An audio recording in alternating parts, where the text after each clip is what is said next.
Welcome to the webinar, Why Employee Engagement is Not Strategic.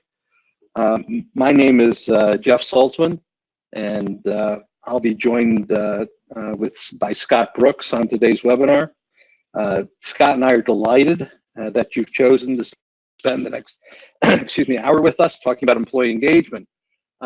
This webinar is one that we've offered occasionally. The last time we actually offered this webinar was about 3 years ago, and it has been historically and continues to be one of the most popular topics that we offer on employee engagement, or just in webinars in general. This webinar is going to focus on a few main issues. First off, we're going to look at strategy versus goal and where employee engagement fits in. Is it an organizational strategy to have more engaged employees, or is it an organizational goal? And importantly, and secondly, we're going to focus on what's accomplished, or the value behind taking a strategic approach to employee surveys, and the value behind an engagement survey approach versus a value behind a strategic survey approach, where these two concepts complement each other and where they diverge. So this is the main thrust of what we're going to be talking about during this webinar. A few administrative details before we jump in. We welcome your thoughts and questions, which you can submit on the dialog box. We'll be monitoring that throughout the webinar, and the goal is to save at least 5-10 minutes at the end to answer as many questions as we can. You will get a copy of the overheads, or of the slides. Overheads, I just dated myself. You'll get a copy of the slides for this webinar. We'll send that out. We're also making a recording. So I know we have a number of people who signed up who then sent notes saying they couldn't attend the webinar, but would still like to get a recording. So if you'd like a recording, we can make that available to you as well. And if you have any questions that we don't get to in the question and answer period, or want to discuss this topic one-on-one with us, we of course would be happy to do that. So let's take a look at who the presenters are today quickly. So as I mentioned, I'm Jeff Saltzman, and I'm not as young as I look in that picture, but Scott and I will be jointly presenting the webinar today. I'm CEO of OrgVitality. I'm adjunct at Binghamton University. I have a master's in IO psychology, and I've been doing closer to 35 years now in terms of doing employee research. And Scott, do you want to introduce yourself? Yeah, sure. So that makes me Scott Brooks. I'm another one of the founding partners of OrgVitality. I have a PhD in industrial and organizational psychology. Try not to get too geeky with that, but also have a bit of years of consulting experience in doing this kind of thing in and around engagement surveys. And I think one result of all this experience that Jeff and I have is a book. So the concepts and ideas we're going to be presenting today, we've developed through our work and our research over the last 3 to 4 decades. And interesting, at least interesting to Scott and myself, is we've come to roughly the same conclusions working independently. And so as we founded OrgVitality and started saying, what's our strategy? How are we going to differentiate ourselves from the crowd? We wanted to memorialize what we've learned over the decades, and we wrote this book. It's been about 2 years ago now that Scott and I co-authored this book, which discusses the topic of strategic surveys and what topics that approach should cover. So in other words, if you're going to do a strategic survey, what do you ask about? What is it like to do a strategic survey? Our approach in this book really examines the balance between the needs that need to be achieved in the short term, to have short-term success in an organization, that enables the organization to achieve long-term success. And if you want to delve into this webinar topic in more detail, drop us a line. We'd be happy to send you a copy of the book. Or if you don't want to drop us a line, you can purchase the book on Amazon. Either way, but we would be happy to send you a book. Scott, shall we start the webinar off with a quick poll? Yeah, so no more stretchings or warm-ups. We're going to put you to work. So question for you in a poll that I'm going to launch right here.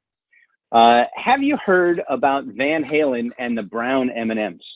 So please take a second and click on your screen some of the the answer that corresponds to what you know about Van Halen and the brown M&Ms. And are you dating yourself, Scott, by talking even about Van Halen? But that's a different topic. Yeah, that's might be different. Okay, we've got a lot of results still trickling in. Bear with us for just a second. I think some people are still mulling a few things over.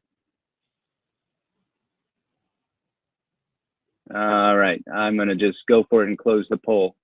Wait, just as I said that, a couple other people got about 85%. All right, that's good.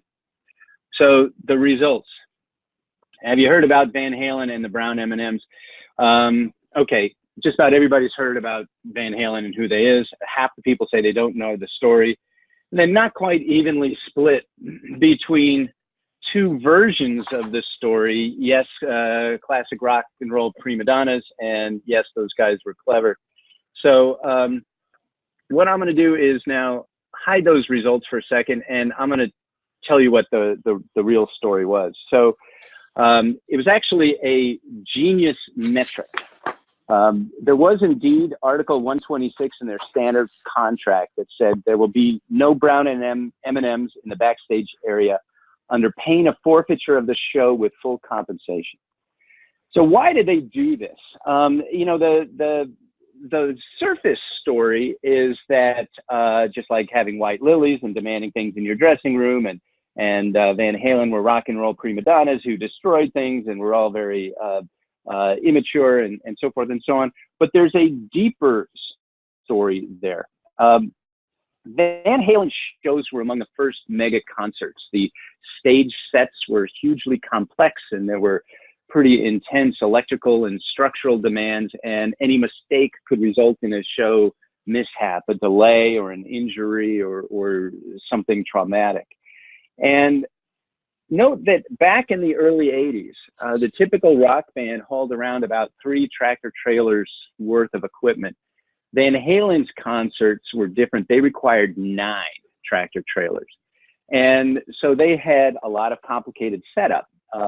In a 53-page rider, just one among the hundreds of items, said something like, there will be 15 amperage volt sockets at 20-foot spaces, spaced evenly, providing 19 amperage total on beams suspended from the ceiling of the venue, which shall be able to support a total gross rate of 5,600 pounds each and be suspended no less than 30 feet, but no more than 37.5 feet above the stage surface, et cetera, et cetera, et cetera. So with so much stuff, how could you ensure that the stage setup crews, which were different for each town, read everything completely and correctly and set everything up? So what David Lee Roth did, and this was genius, this was the M&Ms. So buried deep amongst all of the detail was this requirement to put a bowl of M&Ms in their dressing rooms with all the brown ones removed. And so when the band arrived, they could just look at that bowl, and they felt it was a fairly reliable predictor of other mistakes.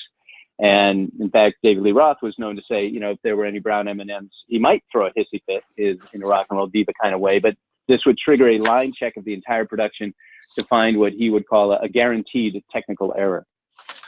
So why are we talking about this? This is an example of a strategic indicator. It's a visible, easy to observe trigger that helped Van Halen make choices about how they prepared for their very unique style of show. And we'll be getting into this in the rest of the session with words like choice and unique and what it means to be strategic. But it seemed like that story was a good way to start. So as we dive in, let's lay some brief groundwork on engagement. It's a very common metric. I would wager that most of you, if not all of you, have some version of an engagement metric in your surveys. And first of all, it can be useful. No question. We're not talking about it's not useful. We're talking about whether or not it's strategic. And many studies support how engagement can be connected to good things. And personally, I don't want to work in a place where I'm not engaged or don't work with engaged people. But I think it's also true that those of us that have worked in and around engagement for a while, it doesn't always live up to the promise. It doesn't always produce what we've hoped. And so what we're about today is that let's give it a little role clarity. So it feels like it's something that deserves a little bit of exploration. So Scott, I have a question for you. Yeah. So Van Halen crafted this genius metric, which was strategic. In other words, it gave them insight as to whether the tasks were being performed as per the contract, right? So here's my question. Is the measurement of and pursuit of engagement a strategic metric? What's your take on that? Well, that's what we're going to be talking about. So let's dive in and give this question a little bit of definition, a little bit of structure, and then we'll come around to answer it. Okay, so what is a strategy and what is it to be strategic? Okay, that's what we're trying to get at. A strategy is not the same as a goal or an ambition, right? Things like, and you often hear this in organization, we're going to set revenue targets, or we want X% of market share, or we want to be number one in our industry. Those are not strategies. Those are goals or ambitions, or goals at best, or more likely to be ambitions, right? Strategies need to suggest how goals are to be achieved. They should be a roadmap to success. Things like losing weight or stopping smoking, those aren't strategies either. The strategy is, how are you going to go about losing weight? Or how are you going to go about stopping smoking? Or how are you going to go about increasing employee engagement, right? Goals in and of themselves are also often not motivational, right? You know, if you go to the troops in the trenches and you said, our goal as a company is we're going to be $1 billion a year company. And the average person in the trenches, right, they're going to say, well, what does that mean to me? How does that conceptualize? How does that differ? How does that change my job, right? What motivates people in the trenches and what's critical is how their day-to-day activity fits into the strategy of the organization, the strategy that the organization is laying out to achieve its goals. People want to know, right? How can I help my organization succeed? Give me the specifics. So if a strategy is not ambition, what is it? Jeff talked about roadmaps, and in that way, a strategy is about choices. It helps to tell you whether you want to turn left or right. Do we expand into China, or do we double down on internet delivery channels? And so in this way, a strategy is all about pursuing certain paths over others. And how do you directly address those challenges or bottlenecks of going that way? And often this is related to what keeps executives awake at night, or what are their leadership mantras for the year, or what is, the broad focus of the organization, or at least in theory it should be. So strategies should be unique. They will be unique if they're really a strategic strategy. They capitalize on factors competitors will find difficult or perhaps costly to copy. Good strategies should differentiate, right? Good strategies should not look like others in the marketplace. Because competitive advantage is gained not by simply copying what someone else is doing, right? If I wanted to compete against Walmart, my strategy, which would be doomed to failure, would be to say, I'm going to open up a store and be exactly like Walmart. But rather, the strategy is, how am I going to gain a competitive advantage over Walmart? What am I going to do different, right? Strategic advantage is gained by implementing a differentiating, unique strategy.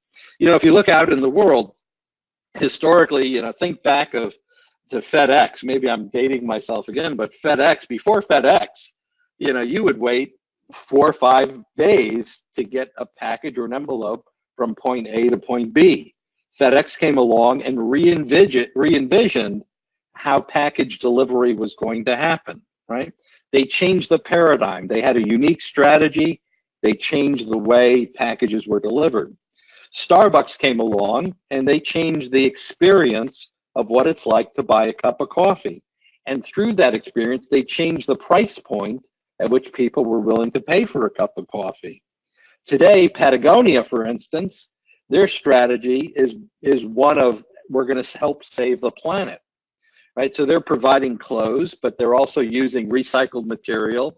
They're redoing, you can put your used clothes back into Patagonia and they'll fix them up for you. So this is a differentiating strategy for Patagonia, one that makes them stand out from the crowd. Again, if your strategy is to copy the competition, you will, by definition, not gain a competitive edge over the competition. And by the time you get to where your competition is, the competition will have moved on. So you're always going to be behind in your implementation of your competitor's strategy. Scott, do we have time for another poll? We do. So launching another poll here. Can you look at your existing survey and tell something from the items about your unique strategy, or can you look at it and see even what your industry is? So take a minute, answer these questions, and we will see what everybody says on the phone. All right. Votes are trickling in. Taking a second. Very interesting. Please vote if you haven't yet already. All right. Most people have voted. Edging up a little bit more. I know there's one or two of you out there. All right, I'm calling it. All right, so here's the results. Half the people say survey is not really unique. Some people say you can tell the industry. About 1 in 4, 1 in 3 say that the survey could have been designed nowhere else. And some people say not sure what the organization's strategy is. It's interesting. You know, we find this kind of result fairly commonly, where, you know, another way to think about it is that if we took all of the surveys that were of everybody represented on this phone call, and there's a lot of you representing virtually every industry and a few different corners of the planet, if we were to dump them all into the center of the room, could somebody else in your organization sift through them and tell which one was yours, right? And so obviously if we stripped it away and your names and so forth, could you really know? And so that's part of the goal, is that to be strategic, one of the requirements is you're tapping into unique kinds of things.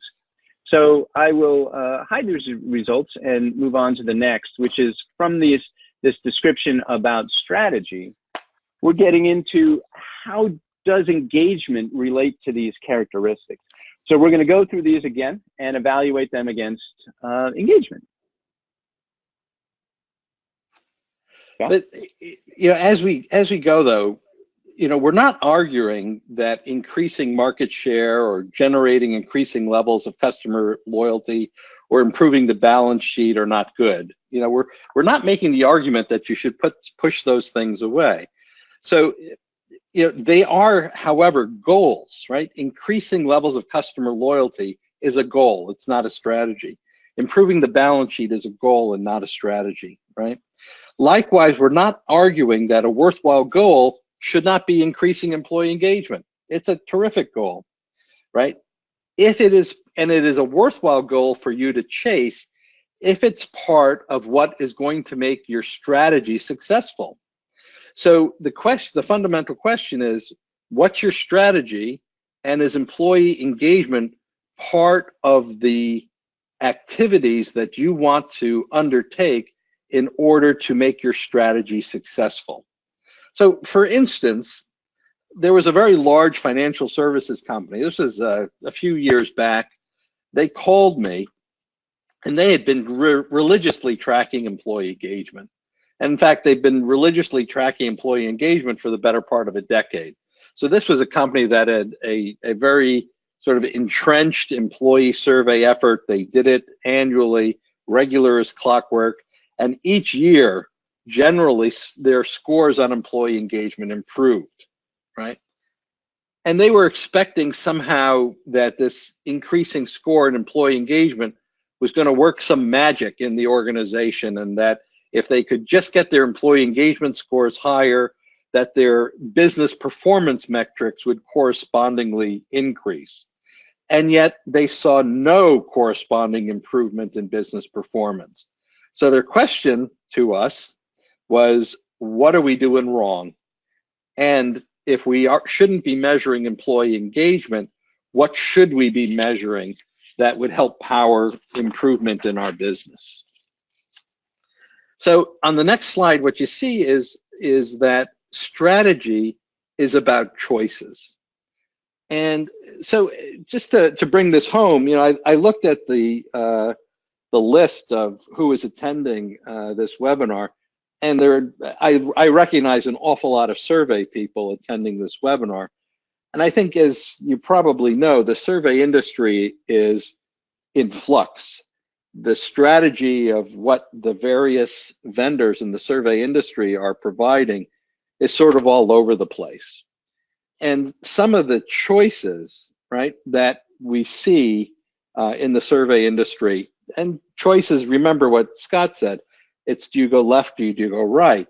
But the choices that are facing companies in the survey industry are things like, do you accept venture capital money or not, right? Venture capital money, the survey industry right now is awash in venture capital money, right?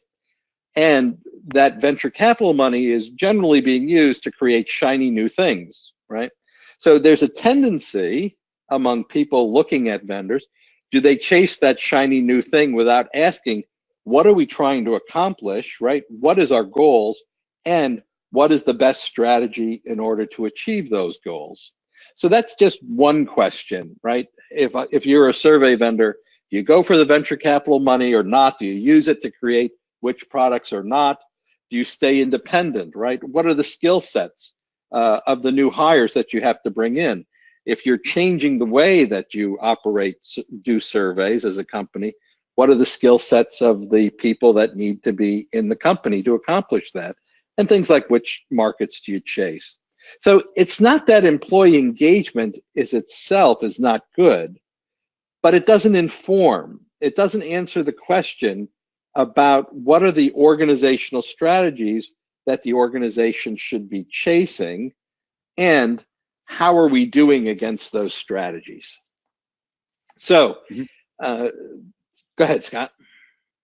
Well, if we're talking about strategy and choices, we know that engagement helps us understand how to energize and motivate employees, but not how to direct that motivation. And so when Jeff is talking about choices or investments or decisions to make, engagement is about just the motivation part of it. Typical engagement approach is to get more engagement, to maintain high engagement. And that's unrelated, at least not directly related to turning left or right with your survey choices. So the question is, what should I be measuring, right? And I think we're on to the next slide, Scott. So the question is, what should I be measuring? What should that financial institution be measuring? Well, you know, if we assume for 1 minute that the financial institution has developed a good strategy, right? Let's make the assumption that they know what they're doing, they know what they have to do to increase their business.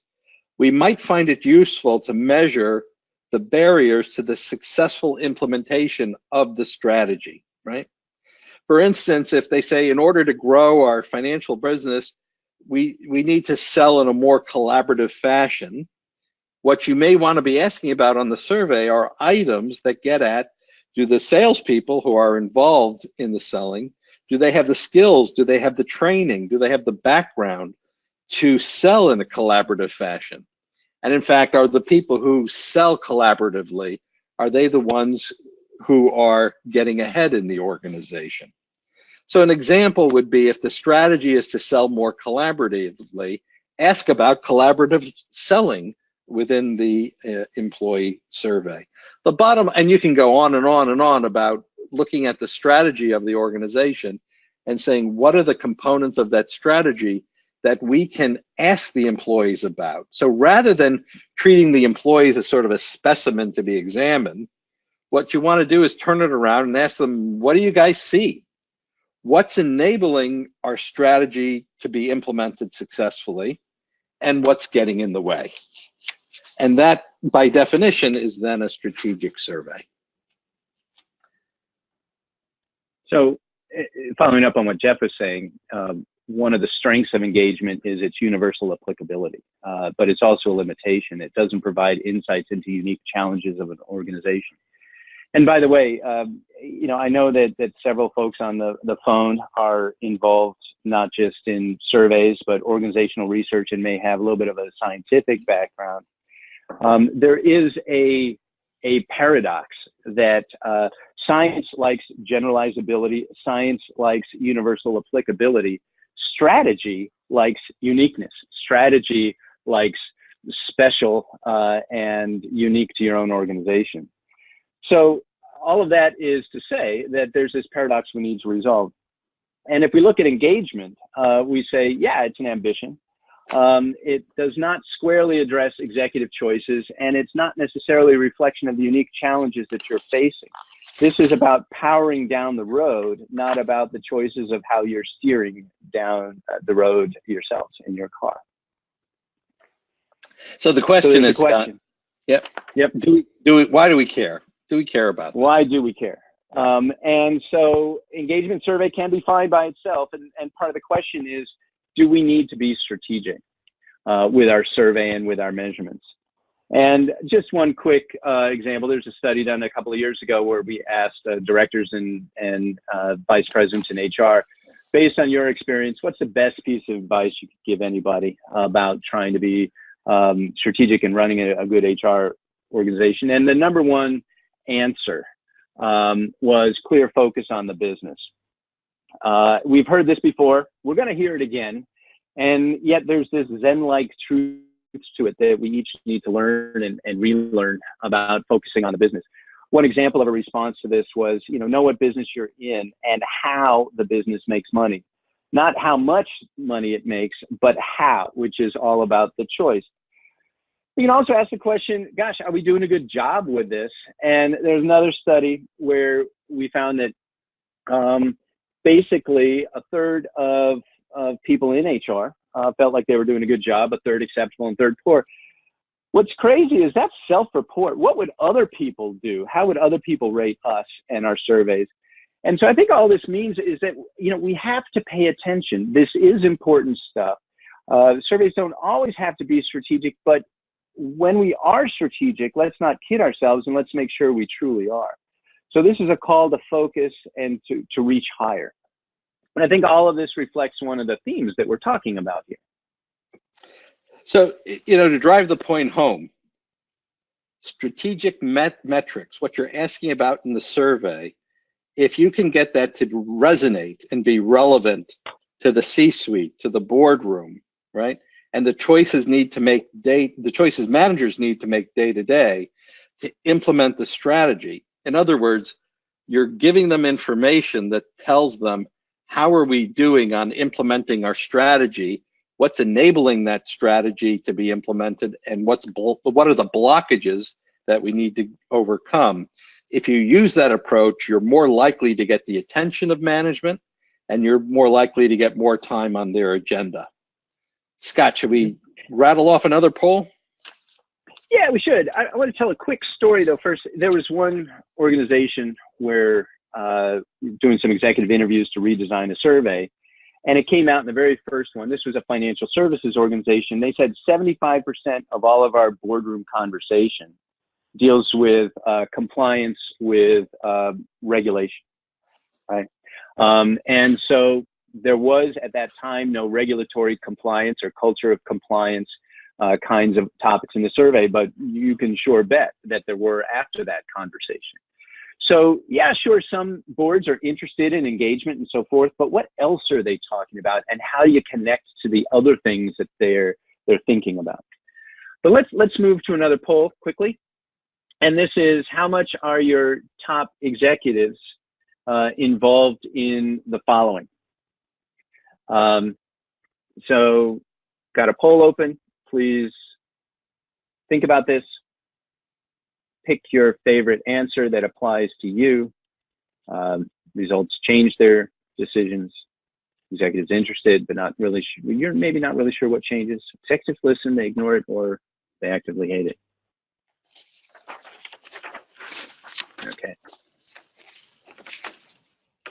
All right, we are coming in. Let's just wait for a couple more people. All right, let's do this.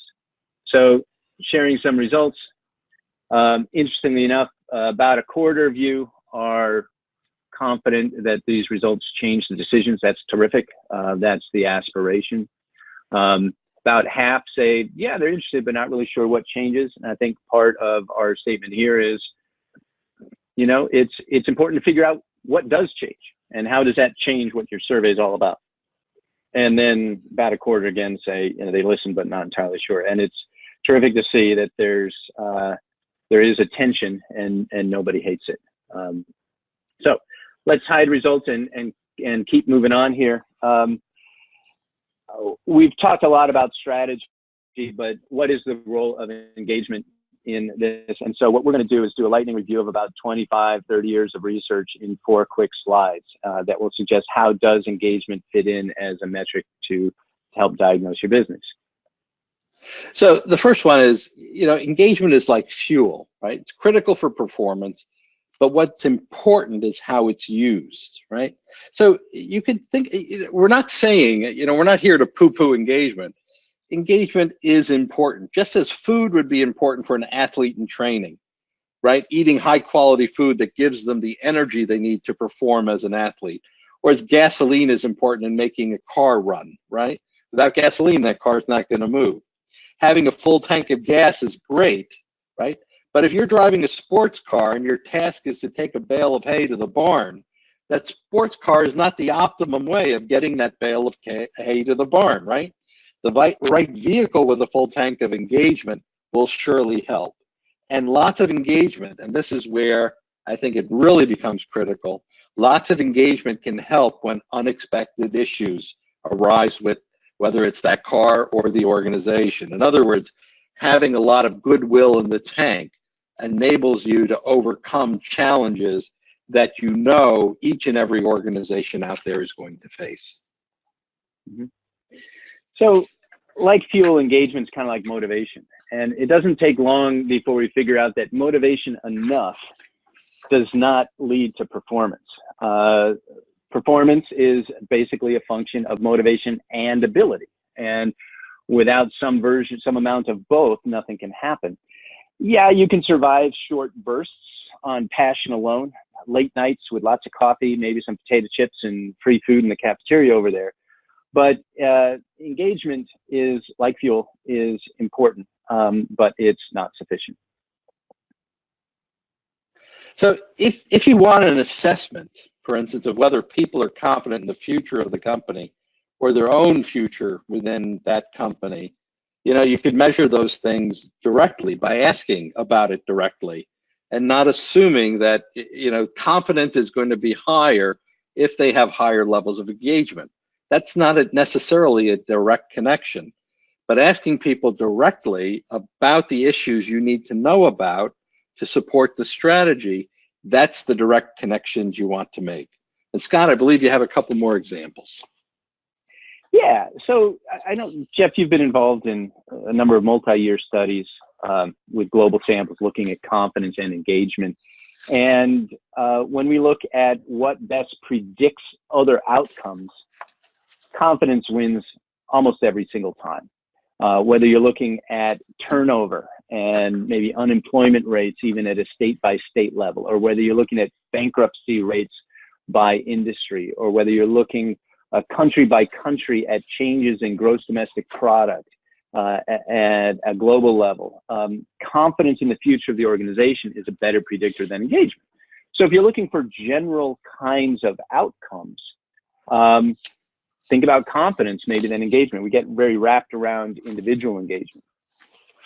But then moving to a next rule that the research is pretty clear on, the best predictors of any specific X are generally based on employee observations of X, whatever that is. If confidence is a great predictor of business generally, you can think about what about predicting specific outcomes, innovation, safety, service. And this general rule applies. You want to ask about innovation or safety or climate for service. And so what this is you're not just using employees to tell you about themselves, but you are enlisting them as observers to see what they see, right? You are extending the vision of the leadership team. You're polling and collecting the wisdom of the crowds. You are getting boots on the ground assessments of what's working and what's not. And in fact, the best indicators of future, let's say, customer loyalty are those items that ask directly about climate for service. That is absolutely clear. So if you want to know about service and clients and customers, then you ought to have service and client and customer words in your survey. Same with safety. That's a psychological fundamental. And in fact, one of my favorite survey items and one of the best, most stable predictors of future customer loyalty is customer problems get corrected quickly. It's works cross industries, cross different kinds of service settings, and it also has a side benefit of generating some great conversations. But moving on, Jeff? Yeah, so Scott and I aren't into many black boxes. We believe in being pretty direct, pretty transparent in terms of what we're measuring. Another example, a lot of people try to assume they can predict turnover by some kind of engagement score and then some black box manipulation. But by far, the best way to predict turnover is to ask people, are you thinking of staying or leaving, right? Just directly asking people the questions, what you want to know about. So what we're really talking about here is process, right? We're talking about how you design an employee survey so that the design is linked to the end that you have in mind. What is this? Is the strategy to grow the company or provide customer service or whatever it might be? The strategy might be, for instance, to reduce turnover. If a company has a high level of turnover, you might find that it's difficult to deliver high levels of customer service if every few months you're retraining the entire workforce because you have unacceptably high levels of turnover. So you start with the end in mind, which is what's the strategy that the organization is chasing in order to enhance their performance? And then based on the strategy of what the organization is chasing, then you can start asking, how do we design a survey questionnaire? How do we measure what the employees' observations are on this strategy? That's going to enable that strategy to be more successfully implemented. So using this approach means that surveys should be uniquely you. Earlier on, Scott asked the question, is your survey, can you identify your specific company, the specific strategy the company is chasing from the survey? And our feelings is that if you can't find elements of your organization's unique strategy or even your industry reflected in the survey, then you aren't doing it right. And certainly, you would be sub-optimizing what you could accomplish from an employee survey. Generic surveys tend to sub-optimize the potential impact that a strategic survey could have on an organization. The strategic survey could include engagement or perhaps not. It depends on what the strategy is that you're trying to chase. Yeah, so we've been talking a lot about concepts and thoughts and so forth. Let's anchor this with a little case study. So, all right, we're talking about one tech company. Now, they had this ambition of more sales. It was their goal. They were coming out of venture capital funding and trying to stand a little bit more on their own. And so they needed to ramp up the revenue that they generated. And so how were they going to do that? They had developed their own sales strategy, their version of solution selling. A number of you might be familiar with the basic idea of solution selling.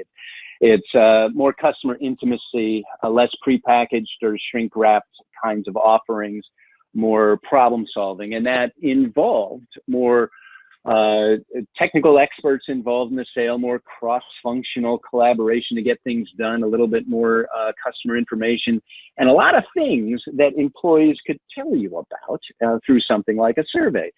And this was sponsored, of course, and the top priority of the entire executive committee, from CEO and sales executives, but also the chief human resource officer, right? So that individual was on board with what this broad focus and strategy was. And so the survey approach, the way we described it, it was sales focused and research inspired. So we had some traditional topics in the survey, but we also dove more into those implications of their solution selling approach. So not just about sales and about service and about customer intimacy and about cross-functional teamwork and the kinds of things that were required more specifically to achieve this strategy. And one key here is that we weren't designing this to apply to all employees equally. There were certainly a lot of people who would not be able to respond to certain items very clearly, but there was information that we needed, and so we chased that information target, not what was universally applicable to everybody. And just to give you some example insights here, some quick snippets. So you can see here two different bars, top salespeople and just people involved in sales. We did have a demographic that was able to slice out who was involved in sales, because it was more than just people in the sales function. We did have a way to identify top salespeople, kind of based on a President's Club level type of a demographic. And what was clear here from this particular example is that best salespeople were more involved in these kinds of strategic directions. Yes, they believed it was working, and yeah, they were involved way more in involving customers and designing solutions. But wait, there's the twist. Which is, if you were to ask about some of the processes of how that stuff got done and how the organization executed in those directions, the top salespeople struggled more. We didn't always deliver as promised. We didn't always fix customer problems quickly. And so the top sales folks had to figure out their own way to navigate these kinds of organizational systems that got in their way of getting things done. They struggled more with certain processes. And what this highlights is what the organization had to correct to become even more successful.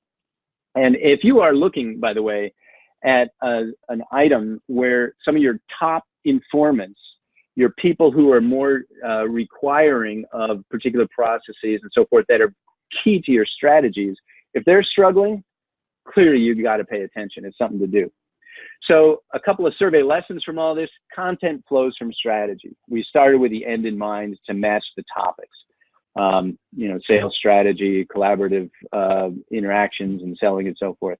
And so this wasn't just the survey content, by the way, it was the analysis approach and also the way of telling the story. Second big lesson was that not all employee opinions are equal. We did have, as I alluded to, some supplements and some branching and some focus segmentation in the analyses.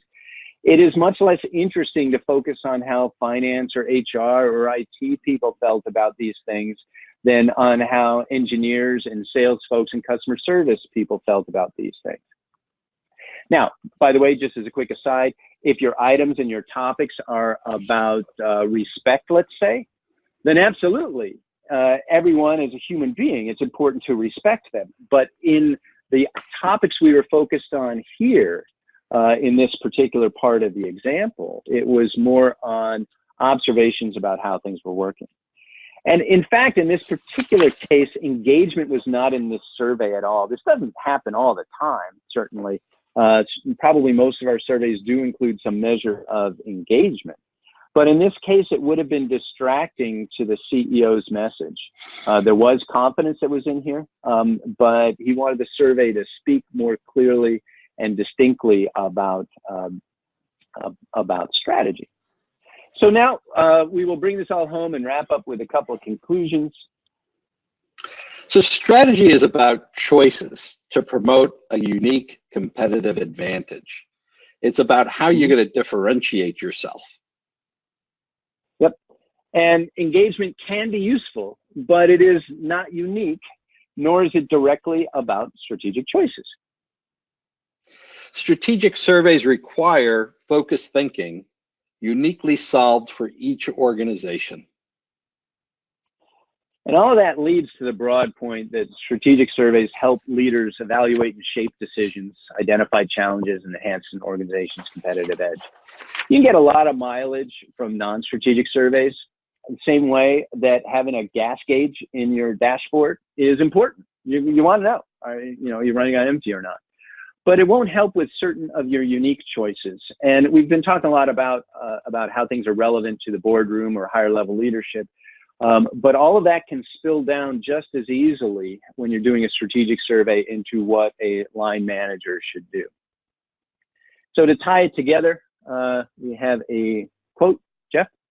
So Richard Rummel is a professor. He's considered one of the gurus about organizational strategy. He's got a book out that is also considered, one of the iconic books on organizational strategy called Good Strategy, Bad Strategy, The Difference and Why It Matters. And here's a quote from the book. Good strategy grows out of an independent and careful assessment of the situation, harnessing individual insight to carefully crafted purpose. And I think even the more important part of the quote for our purposes today, bad strategy follows the crowd, substituting popular slogans for insights, right? So again, the theme here is to say, what are we chasing? What is the organization chasing? And how do we measure that in our employee surveys? Yeah. And, this is tough. It's tougher to step back and freshly think about things. All of this kind of thinking was a big influence when Jeff and I were writing that book about creating the vital organization. And in fact, chapter 2 is all about strategy. And there is an assessment about evaluating your strategy and what you know about it that, lists things here like, it's unique and we're aware of the environment and so forth and so on. I think that we would encourage that no matter what you do with your survey work, you give your strategy some thought and you start at this big level and then sort of work down towards how it matches your survey items.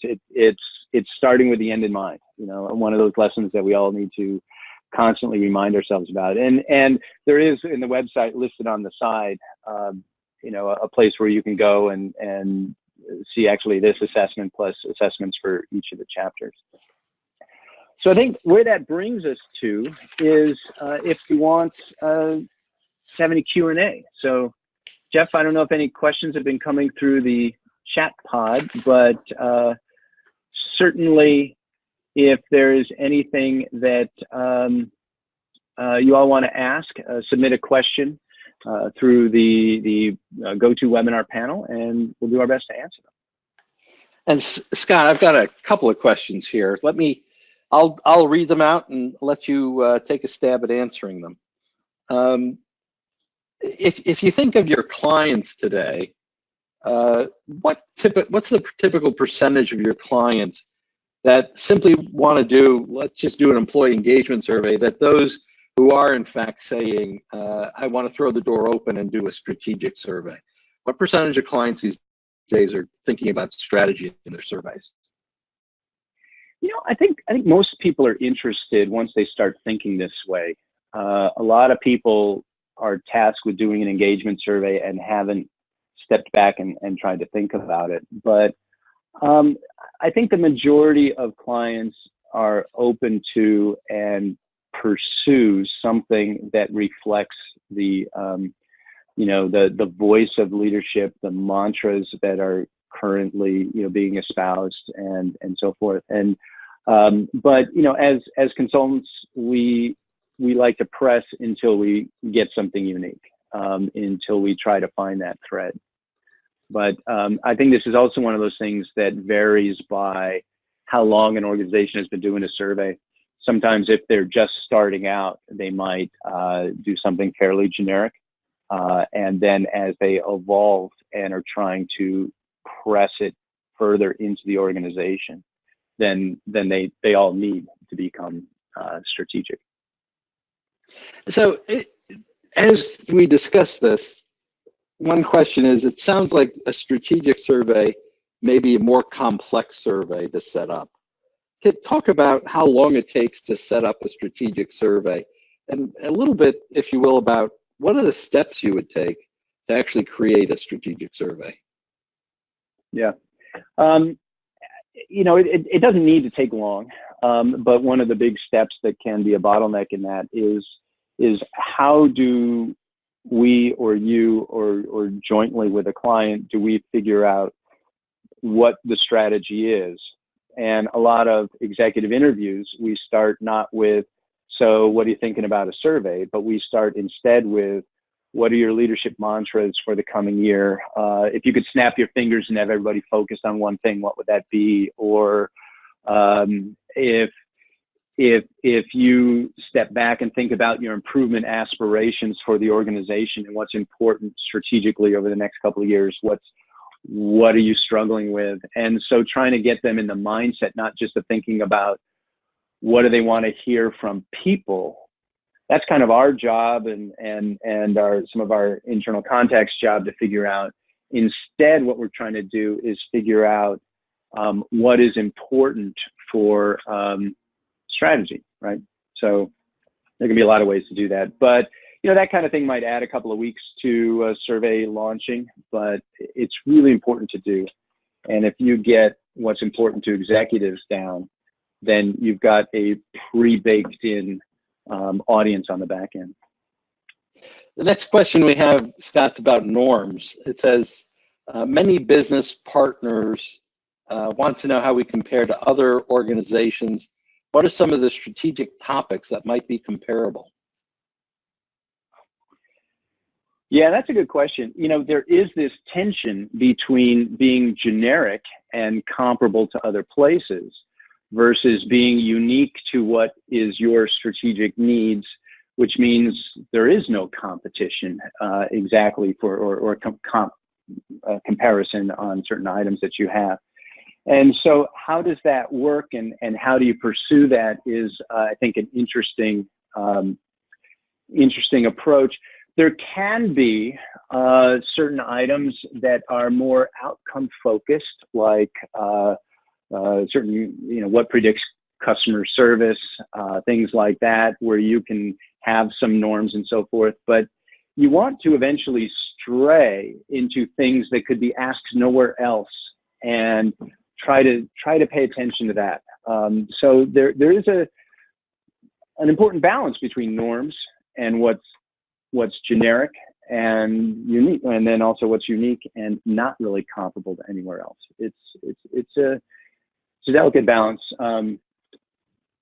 Obviously, there's a topic we can talk more about, but I'll leave it at that for now. Well, and certainly there's a large number of items we track. So our normative database, we track really a huge number of items, and we try, as we're building strategic surveys, to use as many of the normative items in there as we possibly can. So there are comparisons to the outside world. Saying that, we have no hesitation if there's something unique that organization is doing that needs to be measured and it's never been asked for before, we have no hesitation at all to write a new question that may never have existed except for that particular company. And obviously, if you write a question like that, there is no norm on that question, but there is a strategic desire on the part of that organization to know the answer to how people responded to that question. I will just add to that really briefly. You start with the end in mind. The end goal is not to have normative comparisons. The end goal is to have a survey that drives important action for the organization. Norms serve the purpose of energizing, maybe directing some action, and pursuing strategic topics might be more energizing and more directive towards what to do. And so you want to be thinking from that angle, not just about maximizing norms. And one other aspect of that is one technique that we use when we feed back data, especially in larger organizations with many units, is we look at the variance in the units on one of the strategic or on the strategic items. And in general, like, you know, if you have a big organization with 1,000 units, in general, there's going to be variance there. So the question then becomes, what are the best performing units doing on this topic versus the others? And how can the best performing units, how can their magic sauce be spread throughout the rest of the organization? So it can be an internal benchmarking norms. We also find are very useful. And then when the question comes up is, well, you know, how can we possibly achieve this norm? Look how high it is. The answer is, well, you already have achieved it in these other parts of the organization. So there's no reason why it can't be achieved here as well. I think we have just maybe a quick answer to one final question, Scott. You know, a lot of the examples we've talked about in this do with sales, but if you have a large organization with many different functions, how do you handle all the different kinds of questions that may arise from you know, a large organization with a lot of variance? Yeah. You know, I think that's a good question, and it comes back to the idea that not all employee opinions are equal. So you start with your strategy and you work backwards into what you're trying to do and accomplish. And a lot of times that might suggest that different segments of an organization have different supplements that are related to them. But it's not supplements that are generated by just asking, you know, the executives, what do you want to ask your people? Instead, it's like stepping back and saying, you know, what are the most important reasons or ways that a function is supporting an overall strategy, let's say. So manufacturing might be about efficiency, you know, customer support might be about service, sales might be about sales, and R&D might be about innovation or something like that. There are often, though, ways to narrow an organization's priorities to a couple of key things that ought to be relevant for more than just the function that you might automatically think. So like service orientation in a service organization ought to permeate everywhere. In a scientifically led organization, the idea of science and ideas and evidence-based decision-making ought to be everywhere. So you want to have a certain amount of organization-wide focus that reflects the passions and the energies of what the company is trying to be. Thank you, Scott. I think we need to wrap. I think there's one more slide we'd like to show before we exit. We do have a series of upcoming webinars that we're working on for 2019, including things like HR transformation, artificial intelligence, life cycle, mental illness at work, etc. The next one up is one I'll be presenting. Would love to see all of you there. It's called Sustaining the Business Culture and Staff Through an Economic Downturn. I was in a very lucky position during the last major recession where I was collecting quarterly data on 15,000 people across the 12 largest economies in the world. And there were some very clear messages about what do you say to them and what does an organization do to sustain their culture and to get the staff through an economic downturn. That's going to be February 26th. Please join me if you can. As you exit the webinar, we'd like to thank you all for coming. And as you exit the webinar, there will be a short survey. If you'd fill it out for us, we'd greatly, greatly appreciate it. Scott, let me give you any final thoughts in closing. You know, I think the final thought is, you know, think clearly about engagement and what you hope from it, but set that aside also and think about what your organization is trying to be and how it's trying to get there. And then weave engagement back into the story and some other things like that. You don't want to become too smitten with engagement just because it's the way people talk about surveys these days. So thank you all for coming, and Thank you. I look forward to seeing you next time. Yeah. Bye-bye, everybody. Bye-bye.